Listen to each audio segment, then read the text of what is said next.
arrancamos. ¿Qué es lo que vamos a ver aquí? Vamos a hacer un pequeño repaso muy rápido del estado actual de DevOps y concretamente de Azure DevOps y una funcionalidad en concreto que creo que les va a ser utilidad de cara a cómo afrontamos los despliegues a producción. Entonces, para comentar esto quiero ponerlos un poco en contexto. ¿Qué es lo que hemos estado viendo actualmente en el mundo de lo que es DevOps, CI/CD y todo esto? Que bueno, DevOps es una palabra mainstream, todo el mundo lo asume, se usa mal porque tienes cargos de que, oye, buscamos un DevOps. Ok, bueno. Pero de todas maneras, ya se ha penetrado, ya no es una palabra rara como era el 2013, por ejemplo, ahora se ha hasta diría que banalizado, pero también lo responden otros como de la tecnología, el que tenga su lugar correcto. Y como consecuencia de esto, hay algo positivo, es de que ya nos cuestionamos en las organizaciones, oye, no estás haciendo entrega continua, todavía los desarrolladores tienen que hacer el desarrollo desde sus escritorios.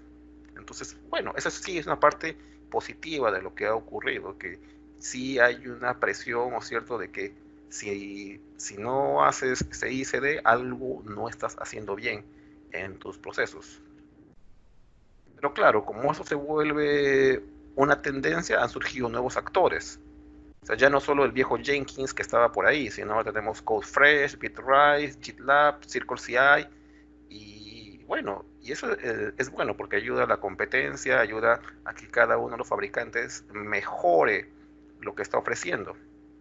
Y todo esto trae algo que va a ser buena parte del foco de esta sesión, en lo que es Pipeline as Code. Quiere decir de que nuestros flujos de despliegue van a ser gestionados como código, como si fuera un código en C Sharp, en JavaScript o en Python. Y por lo mismo que va a poder ser versionado.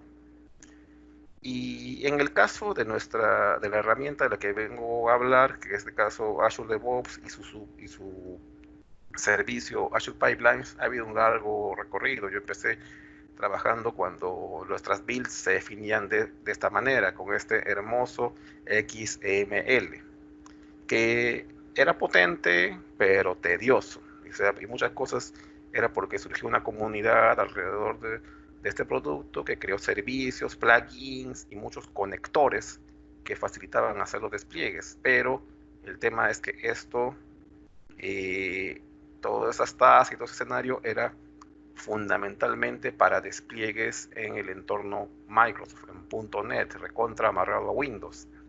Entonces, pero era potente y lo curioso de esto era que en esa versión, como editábamos los archivos XML, al final los archivos XML se guardaban en el repositorio, en el TFBC del Team Foundation Server, y los versionábamos, ¿ok? Y eso era, con eso empezamos, así lo tuvimos hasta el año 2012, 2013, y vamos a dar un salto hasta el año 2015. En el 2015, luego de varios ajustes que tuvimos entre la versión 2012, 2010, 2013, tenemos el entorno que muchos de ustedes que ya han trabajado con Azure DevOps ya son conocidos. Podemos crear lo que se llaman pipelines de un modo gráfico, que agarramos la tarea y la editábamos y con eso ya creamos un pipeline de tareas de manera visual y de manera sencilla. ¿Qué cambio trajo esto? Que por ejemplo uno ya no editaba la definición dentro de Visual Studio, todo lo hacíamos desde dentro del browser, desde nuestra instancia del producto, entonces en Team Foundation Service que había entonces, y bueno, y trajo también otra cosa, que ya podíamos tener soporte para tecnologías no Microsoft. Claro, ya eran los tiempos de Satya Nadella y los cambios se habían arrancado en Microsoft. También el producto ya había cambiado. Seguíamos teniendo Team Foundation Server, pero en esta época teníamos un producto en la nube, Visual Studio Team Services, que reemplazó a lo que en su momento ya se llamó Visual Studio Online y que antes se había llamado Team Foundation Service. Sí, el departamento no ha sido muy consistente en esto de los nombres de los productos. Curiosamente, a poco de que Microsoft cambia este enfoque, crea lo que se llama Release Management. ¿Y esto qué implica? Que por un lado teníamos el pipeline de construcción o de build, y por otro lado un flujo para la gestión del despliegue, que cogía un artefacto, como vemos en el gráfico, y luego lo movía a través de stages, desarrollo, QA, producción y todo lo que haga falta, de manera separada. Entonces teníamos dos gestiones: la gestión de la construcción del artefacto y la gestión de cómo movíamos este artefacto en nuestros entornos de despliegue. Y bueno, las cosas siguieron avanzando. En 2016 tenemos, para que se quede claro que Microsoft estaba decidido a hacer multiplataforma, podíamos hacer compilaciones en Linux, y se agregaron muchas más integraciones con Azure. O sea, bueno, si no estabas en Azure, ya no estabas siguiendo el ritmo en lo que es esto de los despliegues. Y ahora, ¿qué es lo que ha ocurrido entre el 2018 y el 2019? Se remodela el producto y sí, nuevamente le cambian el nombre.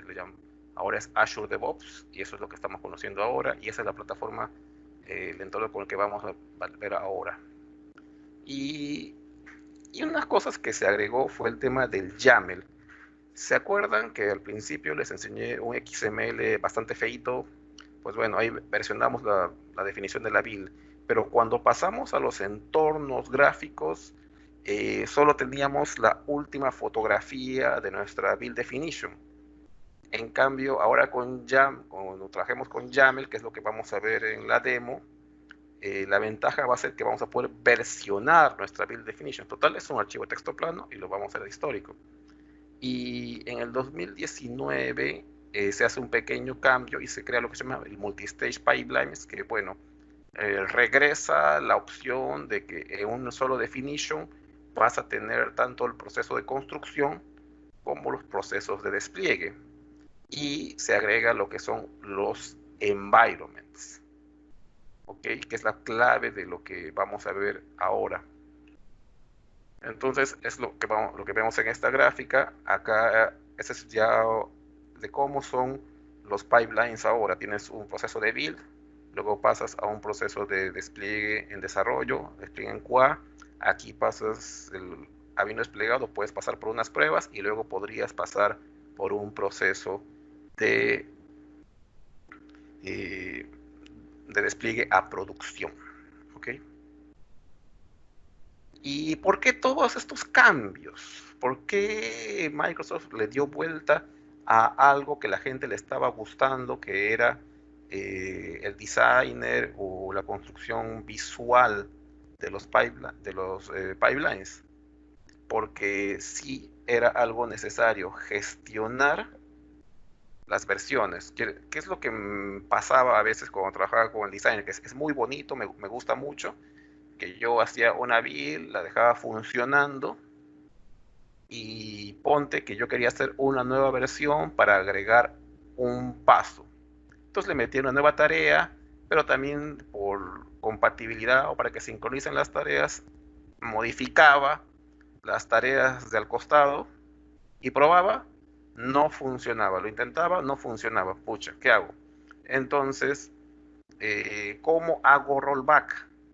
¿Cómo hago el regresar a la última versión buena de los pipelines que ya tenía corriendo? Cuando uno trabaja con C# o JavaScript, cualquier lenguaje de programación sabe cómo hacerlo. Revisa las versiones y se va a la versión que está funcionando. Pues no podíamos hacer esto.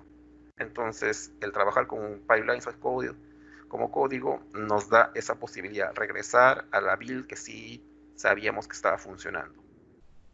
Y bueno, eso también provee el reuso. Se tiene lo que son los templates, que bueno, quedan fuera del ámbito de sesión, pero básicamente funciona de la siguiente manera: defines un pipeline base con variables por llenar, y luego defines es lo que sería un template, y luego defines los pipelines hijos, los cuales fundamentalmente llenan con variables al template, y así puedes tener con un mismo proceso desplegar distintos recursos y con distintos nombres de recursos. Y de esa manera reusamos dentro de nuestros equipos y no estamos reinventando la rueda o haciendo copy-paste por todas partes. Es casi como tener herencia. Y una cosa muy divertida, que en algunas situaciones nuestros pipelines eran muy secuenciales. Task 1 de la tarea 1, la tarea 2, la tarea 3, pero si queríamos hacer cierta lógica condicional, oye, si este proceso devuelve cierto valor, ejecuta tal paso, o si no, vete de frente al último paso. Eso no lo podías hacer y varios desarrolladores lograron esquivarlo metiéndole llamadas ya sea PowerShell o llamadas a un script en Bash para hacer cierta control del flujo de código. Ahora, al trabajar con YAML, que es un lenguaje declarativo, aún así hay ciertas lógicas que podemos agregar para tener cierta condicionalidad y lógica dentro del proceso, lo cual ayuda bastante. Y bueno, también había muchas quejas de desarrolladores hardcore que no les gustaba trabajar en modo gráfico y decían que no, quieren trabajar con código y no con un diseñador. Bueno, para gustos, ya es cosa de cada uno. Y pero bueno, estaba hablando un poco de lo que es el YAML, la lógica y todo esto. Y qué cosas son los environments. Y esta es la definición que Microsoft te da. Es una colección de recursos que pueden ser objeto destino de la implementación de un despliegue. Y un environment puede tener un cluster de Kubernetes, aplicaciones, web apps de Azure, máquinas virtuales, bases de datos. O sea, es básicamente un target. Pero bueno, igualito esto no nos dice mucho y no me decía mucho cuando empecé a ver este producto. Entonces, solamente entendí su potencia cuando me puse manos a la obra con ello y lo vamos a ver en un ratito. Entonces, ¿qué es lo que podemos lograr con un environment? Podemos separar los recursos de los pipelines. Normalmente uno coloca cierta lógica de protección dentro del pipeline, pero tiene que ser muy declarativo respecto al recurso destino sobre el que vamos a hacer el despliegue. Al trabajar con environments, vamos a lograr cierta abstracción o aislamiento sobre el recurso destino, de tal manera que un desarrollador de pipelines tenga acceso al destino, sepa que está ahí, sepa que puede utilizarlo, pero va a tener restricciones sobre su gestión real. O sea, no va a ser necesario que tenga todos los permisos y ni siquiera todas las credenciales. Entonces va a haber cierto aislamiento que va a ser muy potente de cara a la seguridad del recurso, sobre todo si el último recurso que queremos desplegar es el de producción. Eso nos va a ayudar bastante. Y podemos hacer un seguimiento de los fracasos o los éxitos de los despliegues a nivel del entorno destino, porque normalmente uno hace el seguimiento del pipeline y tiene que perderse entre todos los pasos que he ejecutado, pero a mí lo que me interesa saber es cómo le ha ido a cierto recurso en particular. Entonces tenemos una vista paralela del seguimiento. Y bueno, como comentaba, se encapsula la gestión de las credenciales y el pipeline se simplifica. Bueno, ahorita nos vamos a la demo. Y sí, ahorita en el entorno actual podemos confundirnos, tenemos el YAML build, porque tenemos la opción de tener YAML solamente para la parte del build y quedarnos con un design, con la parte de release en modo designer, tener un único YAML con multistage, que es lo que vamos a ver ahora, o seguir usando designer para todo. Ya es cuestión de cada uno, pero sí, reconozco que esto puede ser un poquito confuso. Pero lo bueno es que lo que tú ya sabías sobre pipeline sigue siendo válido, o sea, cómo se parametriza, la gestión de las tareas, sigue siendo muy válido. Entonces, no, velo más como un avance que como un reaprendizaje. Y se puede usar mucho de lo que se tiene hoy, ¿de acuerdo? Y pues nada, pasemos a la bonita demo.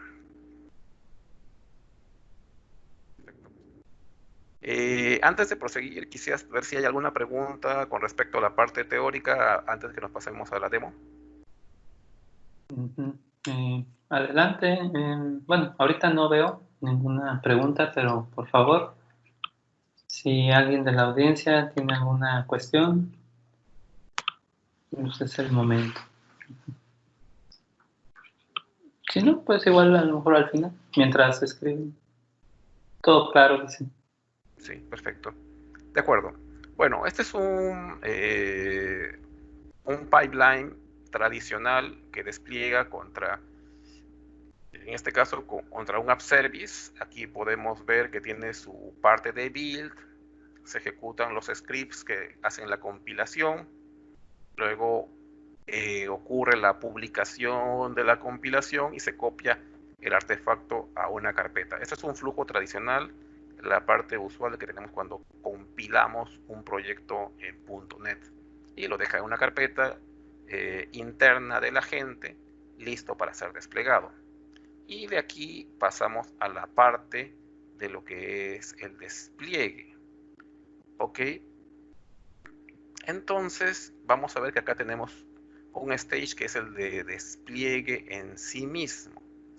Y entonces la parte curiosa es que la tarea, el proceso de despliegue es ejecutado por este componente, un task que se llama App Service Deploy, y en la cual tenemos que definir, oye, vamos a trabajar contra un grupo, contra el Resource Manager, tenemos que linkear con nuestra suscripción, definir el tipo de recurso y luego jalar el nombre del app service contra el que vamos a desplegar, si vamos a utilizar un slot o no, y muchas cositas más, incluyendo el grupo de recursos.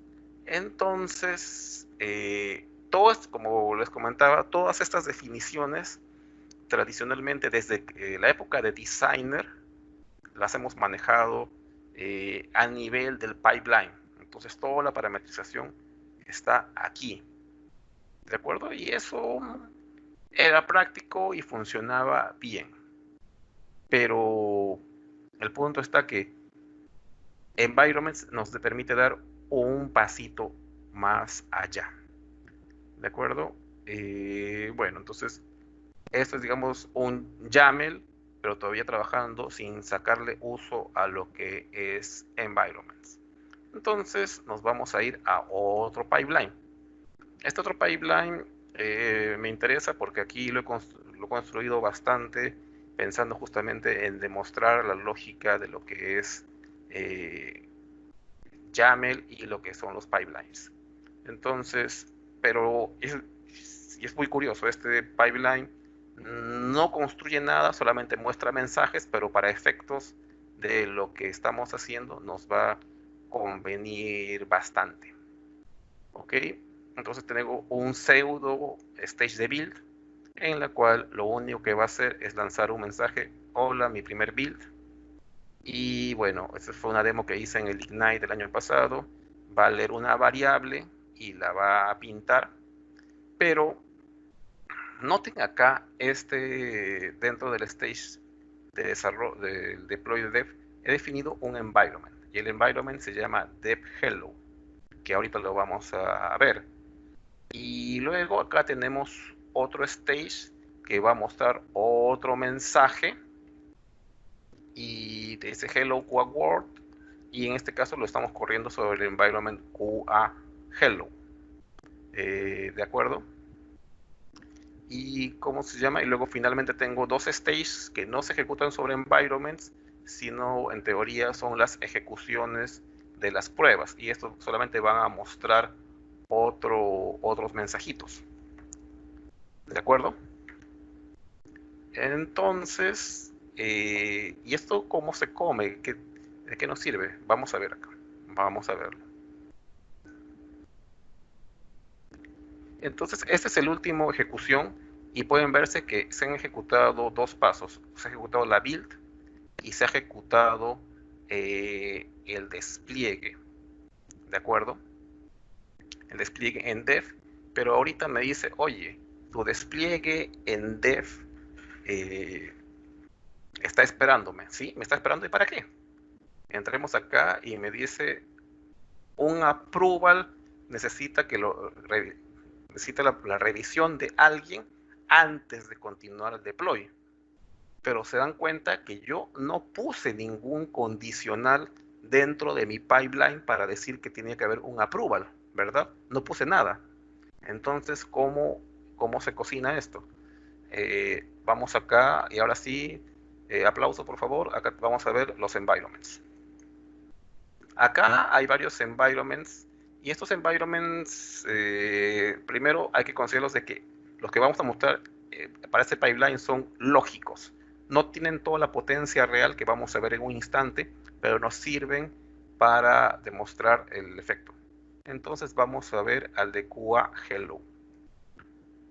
Este QA Hello tiene un componente de seguridad que son los approvals y checks. Entonces, acá se ha definido que yo debo darle la aprobación, aquí estoy yo, para que continúe el ciclo. Entonces, pueden darse cuenta que este environment, a pesar de no ser real, todavía no representar ningún recurso, tiene su propia protección de ejecución que no está incluida en el propio pipeline. ¿Y esto para qué me puede servir? Me comentaron de que, por ejemplo, que sería bueno que si yo le pongo cierta protección al environment de producción, lo que querían asegurarse era de que ningún desarrollador editara el pipeline y de esa manera colocara primero el despliegue a producción con un código no probado antes que se ejecute el código de dev. Pues si el desarrollador editara el YAML y colocara que el objetivo del despliegue va a ser sobre un entorno de producción y lo colocaba sobre el paso de desarrollo, no iba a funcionar porque siempre iba a saltar el diálogo que les han visto de que tiene que haber un approval, un aprobador que garantice el permiso para lograr entrar al entorno deseado.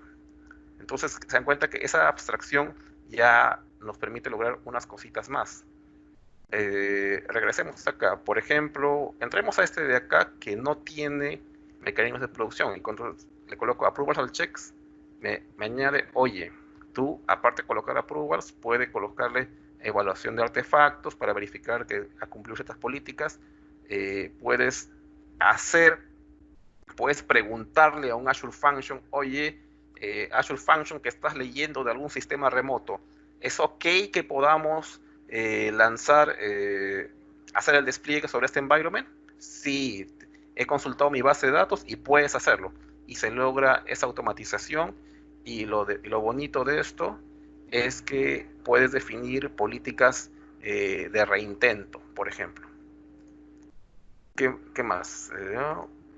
Y bueno, puedes hacerle queries contra Azure Monitor para verificar si el entorno destino está disponible para hacer el despliegue, llamar a un REST API externo, no necesariamente un Azure Function, o asegurarte de que que tu pipeline es hijo de cierto template. Con eso le añades otra vuelta de tuerca a la seguridad.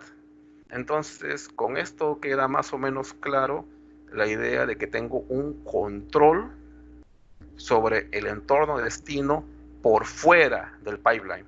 Pero regresemos al pipeline y que este me estaba esperando para que le diga, oye, aprobamos, review y aprobamos aquí. Y listo, los pasos se continuarán ejecutando.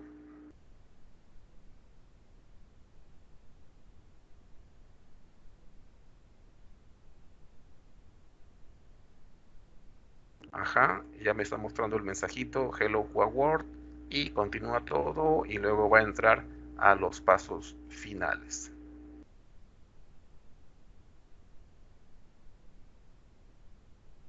¿Hasta aquí alguna pregunta?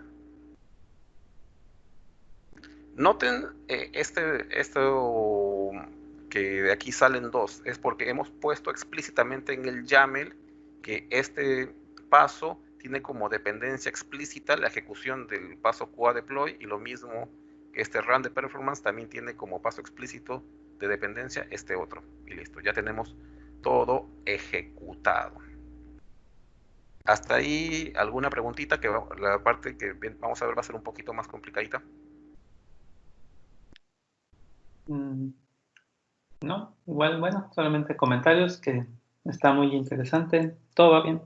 Sí, Adelante. para agregar esto, por ejemplo, una cosa que estamos experimentando y que es muy divertida es que podemos, configurando los permisos de los usuarios, podemos hacer que incluso el administrador del Team Project solo pueda usar los pipelines, digo los environments, pero no puede eliminarlos, o sea, ni crearlos, sino que eso solo lo pueda hacer el administrador de todo el Azure DevOps o el administrador de todo tu suscripción de Azure. Entonces así damos una mayor seguridad, lo cual en entornos empresariales queda muy bien. Listo, chicos, entonces vamos a ver algo más. Acá ya nos metemos con un pipeline que es un despliegue con Java y entramos aquí. Bueno, aquí están, se han habido 3 despliegues, lo editamos. Y este fundamentalmente es un despliegue contra, primero hacemos una compilación en Maven y luego hacemos un push contra el ACR y luego finalmente hacemos un despliegue contra un clúster de Kubernetes. Y como pueden ver, aquí estamos utilizando la task respectiva, el despliegue de Kubernetes. Pero fíjense un pequeño detalle. Acá no estoy indicando explícitamente ni el namespace, ni la conexión de Kubernetes, nada. Simplemente esto lo estoy dejando aquí a algo llamado a un environment, que es una variable que se llena arriba o lo puedo llenar por acá, por este módulo de variables. Entonces, acá ya no tengo que, a diferencia de lo que vimos aquí, nótese la diferencia. Aquí colocamos todos los parámetros, pero aquí solamente nos valemos de que estamos trabajando contra un environment. Ups. Entonces, ¿qué hacemos? ¿Qué ventaja nos trae esto? De que ya hemos logrado la abstracción de la que hemos hablado hace un rato. Entonces, bueno, acá tenemos, este es para hacer el despliegue contra el entorno de QA, y luego para el entorno de staging tenemos 3/4 de lo mismo, que acá también coge otra variable, el environment, y de nuevo tampoco tenemos declaración explícita de dónde lo vamos a colocar. Simplemente, como estamos trabajando con un environment, todo está cogiendo todo el contexto desde ahí. Eso es lo divertido del asunto. ¿Ok? Entonces vamos a ver un poquito más aquí. Y en este... regresamos acá solamente de casualidad. Quiero enseñarles algo. Para que veamos la diferencia. Entramos a QA-Hello y lo que vamos a ver aquí es solo el historial de los despliegues previos, cuándo ocurrieron y si fue exitoso o no. Y esto es lo que ocurre cuando tenemos un environment lógico, no un environment real. Vamos a ir acá y aquí sí estamos trabajando contra un environment real, algo que está apuntando a un clúster de Kubernetes. Entonces entramos aquí y sí, podemos ver los despliegues previos que han ocurrido, pero si entramos aquí directamente al enlace, y fíjese que acá tenemos un icono que nos dice Kubernetes, que estamos apuntando a un clúster de Kubernetes. Acá no tenemos nada, solamente vemos la lista de despliegues. E incluso, de hecho, la versión lógica nos dice agrega un recurso, porque acá esto es lógico, no hay ningún recurso linkeado. Queda clara la diferencia, ¿no? Entramos aquí y tenemos aquí desde esto podemos ver muchas cosas sobre este servicio, podemos administrar, ver los despliegues, cuáles han sido los últimos trabajos, qué es lo que hemos desplegado, y regresamos a ver bastantes cositas. Entonces, esa es la sutil diferencia. Desde si tenemos un environment real, vamos a poder ver detalles administrativos y ciertos detalles sobre el estatus del recurso destino, en este caso un clúster de Kubernetes, ¿ok? Pero en el otro caso solamente verlo de manera lógica. Ahora bien, ¿cuál es el estado actual del asunto? En este momento, Microsoft con lo que está haciendo con Azure DevOps, de momento, lo primero que sacó fue el soporte para que un environment pueda ser un cluster Kubernetes o una máquina virtual. Lo que se viene, y esto ya está anunciado en los objetivos de trabajo de Azure DevOps, es que podamos utilizar un grupo de recursos de Azure como recurso. Entonces ya con esto vamos a poder utilizar esta capacidad de los environments para ir contra Azure Web App, Azure Functions y cosas así. ¿De acuerdo? Entonces, hasta aquí alguna pregunta.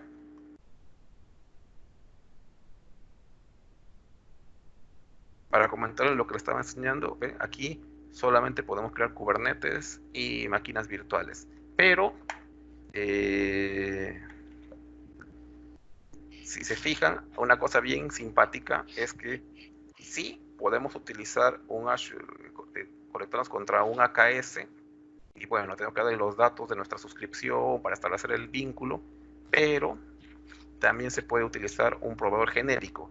¿Y qué logramos con esto? Que vamos a poder conectarnos contra un clúster de Kubernetes que sea un GKE de Google o un EKS de Amazon. Entonces logramos esa flexibilidad, y eso me parece potente para el caso de lo que estamos trabajando. ¿Ok? Sí salieron, perdón Ernesto, sí salieron algunas preguntas, entonces, ¿te las leo? Sí, perfecto. Sí, cuéntame. Ok, a ver, déjame ir por orden. Bueno, por ahí comenta Esteban, MVP también. ¿Es posible tener acceso al repo de DevOps? Azure DevOps. ¿Acceder al repo de qué? De Azure DevOps, supongo que al que estás trabajando. Ya. A ver si entiendo bien. Te refieres, acá tengo un Azure Repos donde están los archivos de este pequeño proyecto. Para que veas lo que estoy diciendo, como pueden ver, aquí lo tengo gestionado como archivos, los pipelines. ¿Ven? Es exactamente lo mismo, pero con una pequeña diferencia. Aquí es un editor de texto plano y no tengo toda la funcionalidad rica que tengo aquí de poder moverme por las tareas y lograr esta ayuda contextual que viene muy bien. Entonces, no sé si se referían a eso. Ahora, también es cierto de que puedo no usar el Azure Repos y poder estar utilizando GitHub o Bitbucket. Ah, sí. Bueno, si pudieras platicar así, a manera de resumen, cómo se creó el pipeline, porque, bueno, no estoy seguro si lo mostraron. Ya. Buen punto, sí. Vamos a empezar aquí. De acuerdo, vamos a crear un nuevo pipeline. Y lo primero que te va a decir, oye, ¿contra dónde va a estar tu código? Entonces, como les comentaba, puede ser contra Bitbucket, contra GitHub u otro repositorio Git y Subversion. Bueno, en fin. Entonces, elijo aquí. Entonces, me va a elegir el repo que ya tengo configurado. Y viene con un conjunto de pipelines vacíos. ¿De acuerdo? Lo que yo hice para que es el sencillito, el que no escribe nada, yo lo que hice fue esto. di a Starter Pipeline y me creó esta cosita. Entonces, y sobre eso empecé a agregar los pasos con la documentación, empecé a editar y ir probando mis cambios. También hay otra opción con la que también hice unos experimentos, es esto, utilizar Deploy a Azure Kubernetes Service, pero la diferencia es que acá sí te va a pedir que te vincules a la suscripción y va a intentar crearte los environments por su cuenta.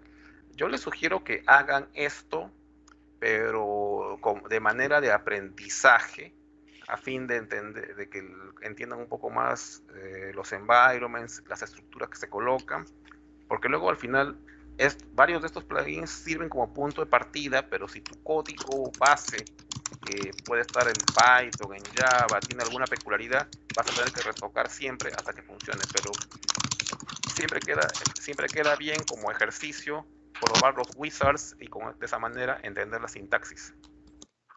Fíjese, ya viene con varias templates ya listos para trabajar. Sí, muy bien. Sí, ¿Otra hay pregunta? muchas opciones.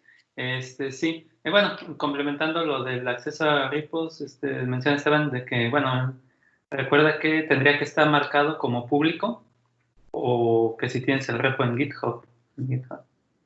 Ah, buen punto. No, claro. Este repo efectivamente está en modo privado. No tengo esto un repo público. Voy a subir, de hecho, el que es puro texto, lo voy a subir tratar de subirlo a un GitHub para que quede compartido, porque sí, como ejemplo queda muy simpático. Lo que sí es que lo que deben tener en cuenta es que ese pipeline requiere de dos piezas extras que se hacen por fuera. Una es la creación de los environments. No, en este caso no, los environments no, solo requiere la creación de una pieza por fuera, que sería una variable que hay que crearle a mano. A ver, ¿dónde está esto?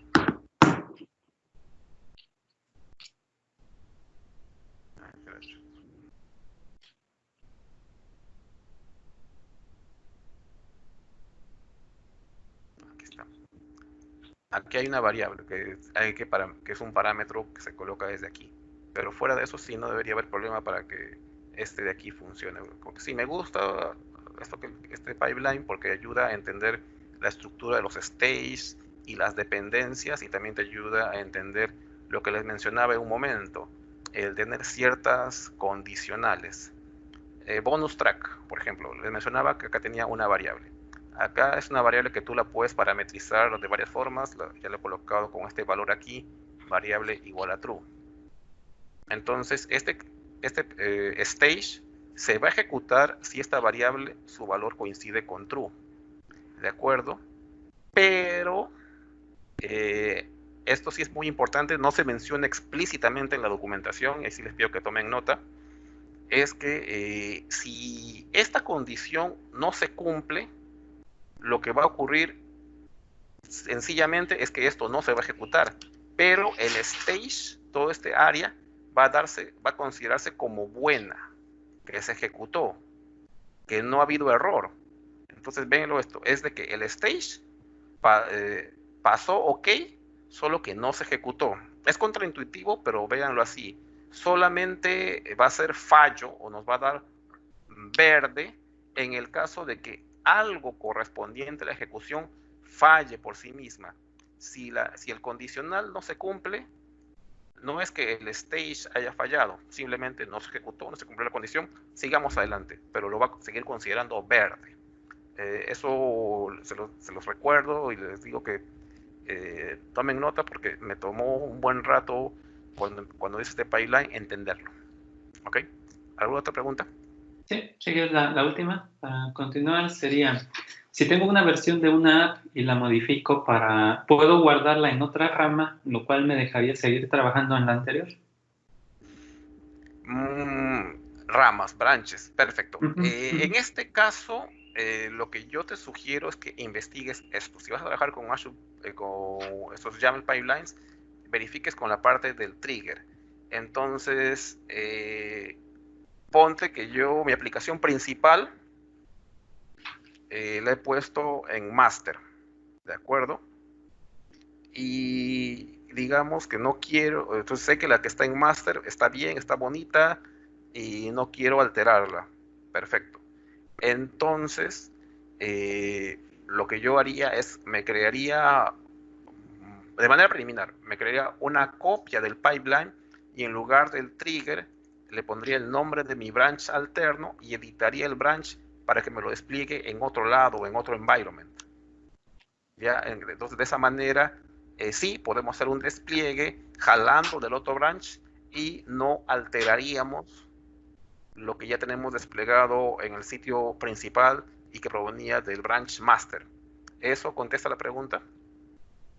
Por favor, que eso sí me pareció Sí, interesante. sí, ahorita a ver si nos contesta. Igual, bueno, fíjense en lo que nos contesta. Sí, dice que sí, perfecto. Ya, genial. Sí, ¿De sí, si acuerdo? quieres continuar y ahorita ya las otras preguntas que salgan, las Sí, comentamos al sí. final. Vamos Dale, a las, por favor, vamos a las gracias. conclusiones.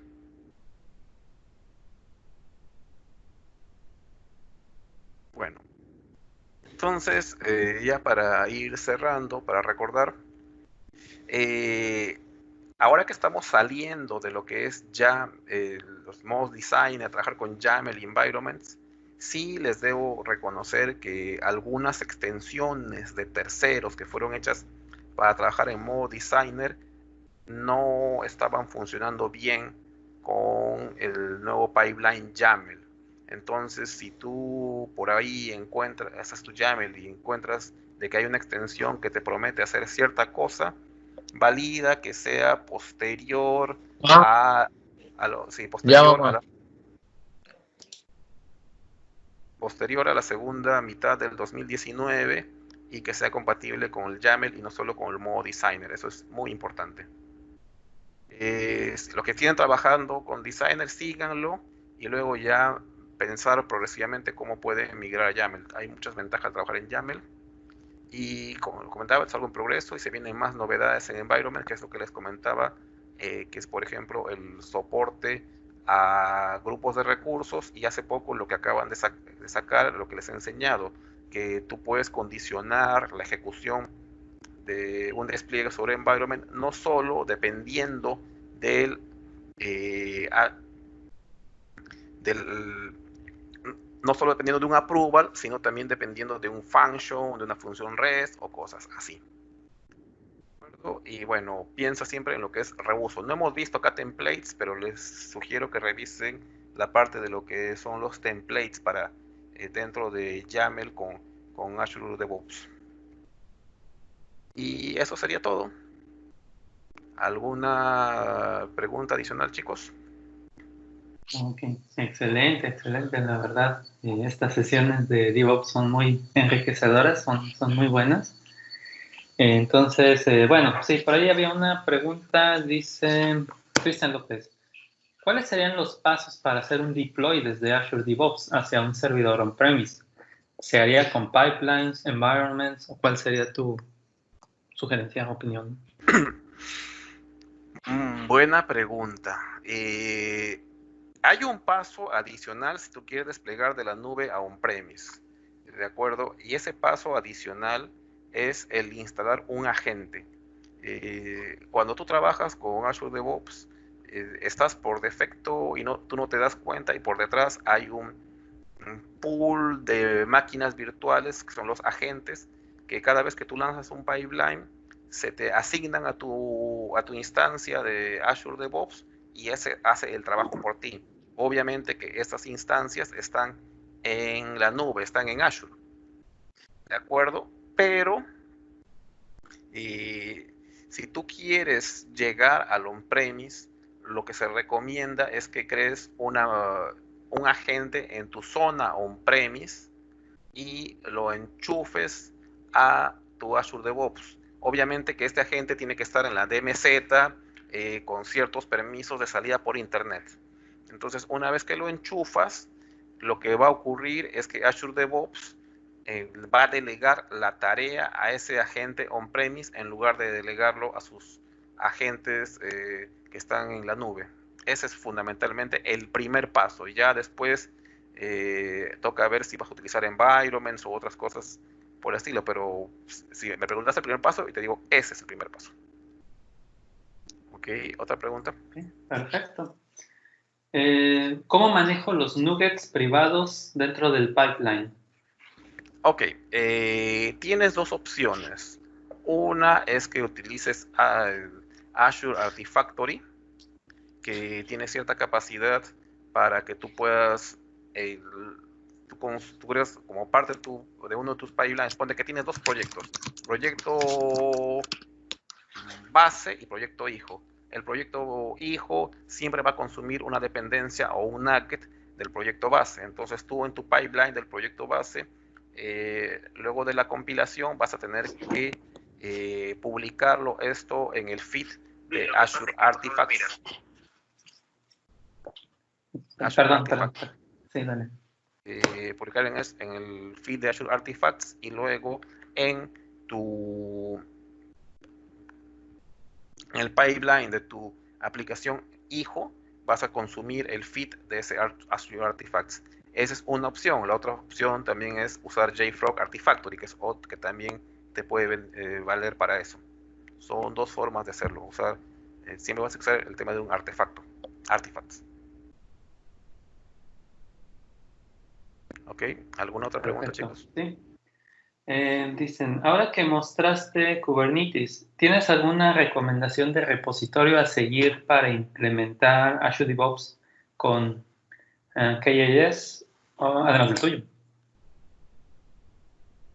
¿Alguna recomendación? No me quedó claro. O sea, el tema es que el Kubernetes es bien complejo y como desarrollador vamos a tener que apoyarnos bastante en nuestros amigos IT Pros para lograr esa configuración. O sea, yo ahí tengo vinculado mi clúster de Kubernetes, pero por detrás la configuración, el ingress y todo eso es una tarea aparte, es una tarea bien compleja de la cual estoy arañando la superficie y al final dentro de nuestro ciclo de despliegue vamos a tener que meter archivos de servicio, archivos de deployment que también lo bueno es que se guardan como código, casi todo es configuración como código, forma parte de nuestro despliegue, pero es bien delicado. Una cosa que quiero darle la vuelta e implementar es el tema de Helm. Me dicen que ayuda a estas cosas, pero no veo cuál es la ventaja real con Helm. Entonces es una cosa que tengo que investigar para lograr configurar mejor mis clusters. ¿Ok? Ok, sí, perfecto. Bueno, regresando a la pregunta de los nuggets, dicen, pero si tengo un servidor propio para los nuggets sin pasar por artifacts, bueno, ahí el comentario. Ya, claro. Si tienes un servidor propio, sí, había gente que efectivamente eh, incluía dentro de su ciclo de despliegue la llamada y a la referencia a su servidor de nuggets. El punto es que ese servidor tendría que estar totalmente público al mundo, suponiendo que estamos utilizando los agentes que están en la nube. Esta gente en la nube solamente pueden consumir contra servidores que están públicos, obviamente con credenciales y todo eso. Entonces, si tú quisieras trabajar con tu propio servidor, ese servidor debería estar en la nube o en on-premise expuesto en la DMZ para que lo puedas incluir dentro de tu feed. Sí se puede configurar Azure Pipelines para que en lugar de consumir el repositorio del nugget público, consuma de un repositorio privado, pero el punto es que este repositorio privado debe estar disponible para tu pipeline, si no, no va a funcionar. Ok, sí. ¿Eso aclara un poco más la pregunta? Sí, nada, pero se configuraría en la tarea de nuggets. Claro, tú Sí. ahí sí tienes que efectuar una configuración para que pueda referenciar a ese otro servidor y no se vaya contra el servidor público. Por supuesto. Sí. Bueno, a lo mejor esta siguiente pregunta es un poquito más personal, pero dice, si tengo un TFS local y deseo pasar a Azure DevOps, ¿qué repositorio recomendarías? Uy, uy, uy. Pregunta rápida. ¿Qué versión de TFBC, de T Foundation Server tienes? Por favor, para empezar, Okay. porque ahí ya entramos en terrenos esotéricos. 2010. Ay, ay, amigo. Eh, la verdad es que hay un tema que hay que asumir. Desde el año 2014-2015, Microsoft redujo el soporte para lo que es el protocolo TFBC y le puso todas las balas a trabajar con el soporte Git, ya sea por su integración con otros repositorios o su integración o por la creación misma de Azure Repos. Entonces, ¿eso qué nos ha significado? Que bueno, si tú trabajas con pipelines en modo designer, puedes utilizar todavía el modo TFBC. De hecho, Azure DevOps en la nube soporta el repositorio en modo TFBC. Pero si ya quieres meterte con los pipelines, YAML, environments y todo lo que hemos visto, o es Git, o es Git, o es su version ya, en el peor de los casos, pero no hay soporte para TFBC, Foundation Version Control. Entonces, lo que yo sugiero es ver en paralelo a las migraciones, ver estrategias de migración de TFBC a lo que es un repositorio en Git. Eso yo lo vería como parte del trabajo. Ojalá que no sean muchos tus repos y que puedas lograr una migración a Git saludable. Pero sí, es un trabajo no trivial. ¿Para qué? Ujú. Bueno, ahí te agradece el consejo, la recomendación.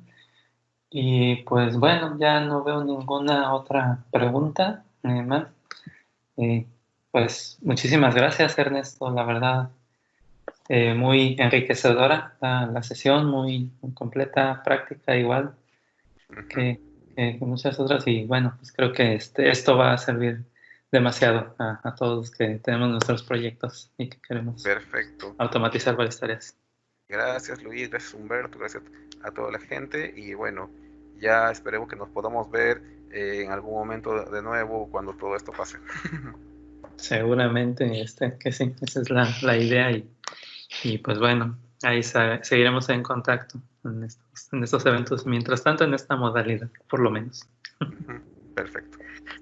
Pues un abrazo, Ernesto, muchas gracias. Solamente chicos, muchas gracias a todo Latinoamérica. Saludos desde Lima.